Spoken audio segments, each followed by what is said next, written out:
divisions as class divisions existed. It's also something to easily overdose on, unfortunately. All that said, supposedly the message of Who are this you? Rammstein song, why all this controversy? Who are What is you? it about this scene that caused such an outrage? Well, nothing at first. The scene as part of the video is naturally controversial in the broader German media landscape, and it makes sense for it to be there, because all the quotes I read to you in the beginning were uttered before the actual release of the song. Shortly before the song came out, the band released a little snippet from the video for promotional purposes, showing only the scene from the concentration camp and nothing else. It wasn't clear at this point in time that this scene was part of a broader tour through German history, which is not to say the band is beyond criticism though. Releasing just this part without providing further context was obviously a marketing gimmick. Ouchies. The band and label behind them knew the reaction and media storm it would cause. And while Rammstein is still a successful band, they hadn't released a studio album in over 10 years, so this was an easy way to get their name out there again. Which is an effective marketing strategy, I guess. But it's also a shitty and, above all, lazy thing to do. The band has always played with nationalist aesthetics because, in Who the heck are you? it's shock rock, and in Germany that's obviously what you would do. And of course the band is free to do that. This marketing trick specifically just feels very cheap, while not saying anything. I think that's the part of the media analysis You are a I flipper. should talk about what this piece of media means to me personally, but honestly something like national identity is never something I thought about much.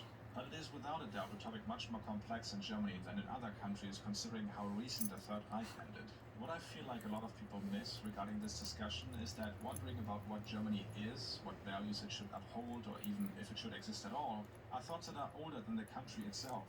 Germany being involved in a conversation about national identity on the regular might seem like a product of the Second World War and the atrocities committed during it, but honestly different versions of this conversation are seen all throughout Germany's history.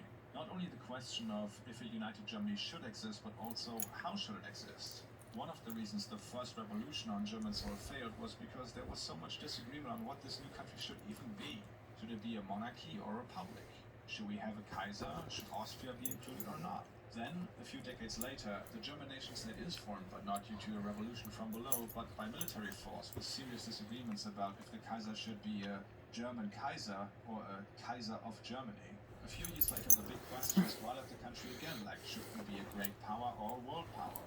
Should we be part of the West or not? Then after the devastating defeat of the First World War, should we really be a republic, or isn't that something fundamentally un-German? What about all those Germans now living in lost territories? Takeover of the Third Reich, proclaiming that excluding Austria was a mistake and that they are actually Germans. On top of that, Germany's role in the world is and allegedly always has been the one of a Manichaean struggle against the Jewish race. Third Reich is defeated, Germany split into two, with the western side accusing the east of being nothing but a Soviet satellite state, and the east accusing the west of being the fascist successor of Nazi Germany, and round it goes. As Rammstein's video shows, there are so many different facets to German history that it's impossible to make out a single national character. Being unsure about national identity and Germany's place in the world is and always has been part of this country. One thing that has been successful in avoiding another catastrophe is being honest with Germany's missteps on the question of what Germany should be, and not shying away from the disastrous consequences. As Rammstein does in their video, recalling Germany's past without leaving out the ugly parts is not only necessary for our own sake, but also for Europe, a project we share with others. Thank you for watching, everyone. I hope you like this little adventure into media analysis, because there might be more to come. But You are such a poopy tushy. Oh my goodness, I love you so much. You are a bonkers boy. Oh yes, you tush. Back to the regular schedule now, though. Something else I wanted to mention is that I often get the question if I feel like my channel gaining some popularity is an indicator of a shift in the political landscape on YouTube. You're a bonkers boy. I'm actually not sure about that. But You're a bonkers boy. a couple of other creators have the big advantage You. viewer base, which spreads their videos far and wide. So the driving force behind this trend is actually just you folks, as far as I'm concerned. I'm always amazed at the places my content ends up being spread to, so from me to you, a sincere thank you for helping me out here. Couldn't do it without you. Also, thank you to Big And then there's a second bonkers boy over there. But he's a Tuckered boy. He's both bonkers. It's undeniable that he is bonkers. But he's also Tuckered. You, on the other hand. You, on the other hand. Alright, Tushy. You're a Tushy. My lovely boy.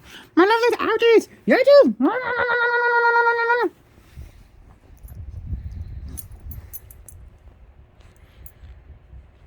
Wait a minute. Wait a minute.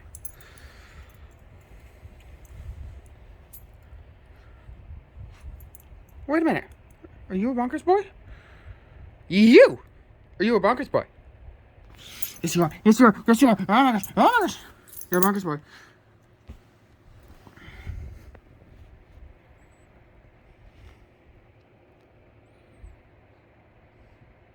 You are such a poopy monster man.